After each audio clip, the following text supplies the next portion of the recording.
ginagawa mo dyan, bebe? Nahalaga yung mga tupa. Nasaan na sila? Dito sa ano. Sa loob? Oh, Ilan sila sa loob? 1,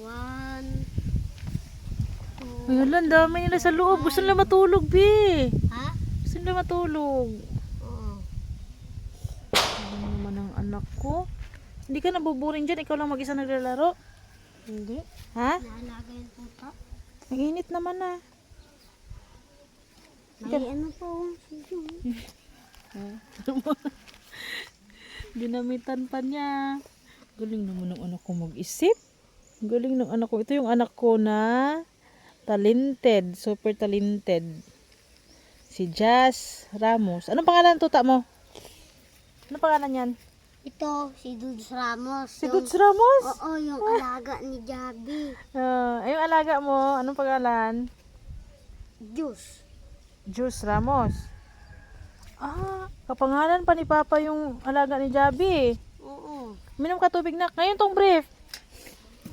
Hindi ko nga. Baka kay Javi yan eh. Javi. Dapat ganyan, hindi nagagadget, no? Diba? Sarap sa pakiramdam pag naglalaro dito sa labas. Hindi yung nasa loob lang. Tingnan mo si Javi. Pumunta na sa loob, nainitan na. Nagti-TV. Nainitan. Mm. Maganda yung mainit kasi nga nakakalakas ng buto. Pero masama pag nasobrahan. Nasubrahan. Shout out muna sa followers. Sabihin mo, shout out. Hi guys. Shout out kay Mama. Hey mama. Sige na. Uy, may baril Javi, pa. naboring Bakit ka? wala ka ng baril dyan? Galit?